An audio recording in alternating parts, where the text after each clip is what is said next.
Hi friends, நம்ம இன்னைக்கு மேலூர் அடுப்பாங்கரையில் ஈஸியாக எப்படி இட்லி சாம்பார் செய்கிறது அப்படின்றத பார்க்கலாம்.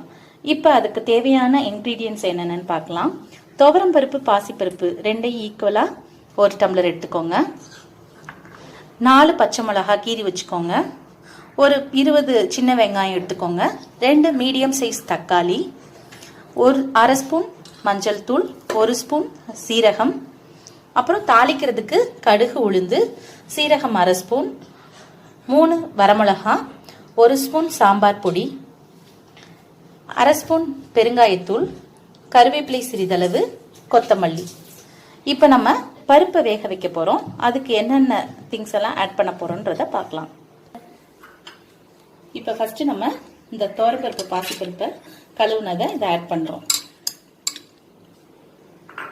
அப்புறம் இந்த 4 பச்சை மிளகா, வெட்டி வச்சிருக்க சின்ன வெங்காயம்,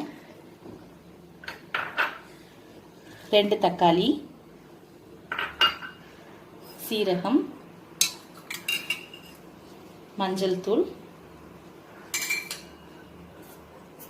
உப்பு தேவையான அளவு எவ்வளோ வேணுமோ அதை போட்டுக்கோங்க. போட்டுட்டு தண்ணி சேர்த்துக்கோங்க.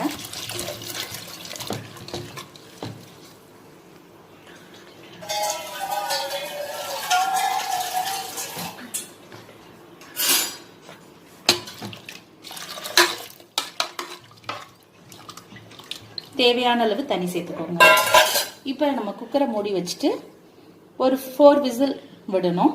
விட்டோடனே ஆஃப் பண்ணதுக்கப்புறம் தாளிக்கலாம். நம்ம இப்போ கெட்டியாக இருக்குது, கொஞ்சம் தண்ணி கலந்துக்கணும்.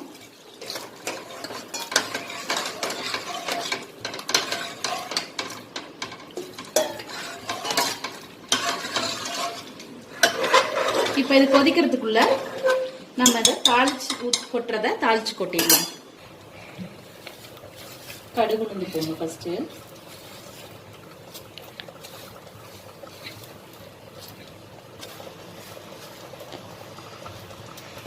சீரகம் அரை ஸ்பூன், அது கொஞ்சம் போட்டுக்கோங்க.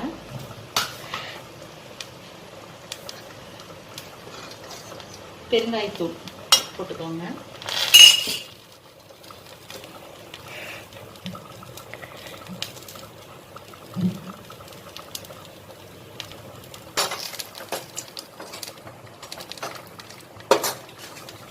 வரமிளகாவை கிள்ளி போட்டுக்கோங்க.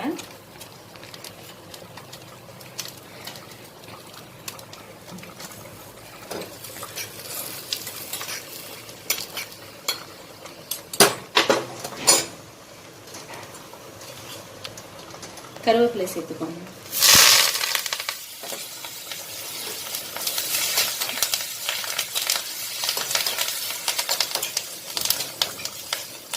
சேர்த்துட்டு நான் வச்சிருக்க சாம்பார் பொடியை இதில் போட்டுறேன்.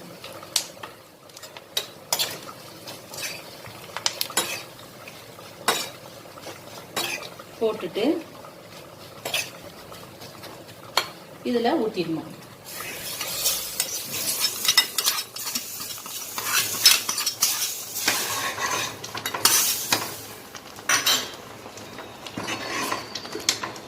ஊற்றிட்டு கடைசியாக கொத்தமல்லி தூவி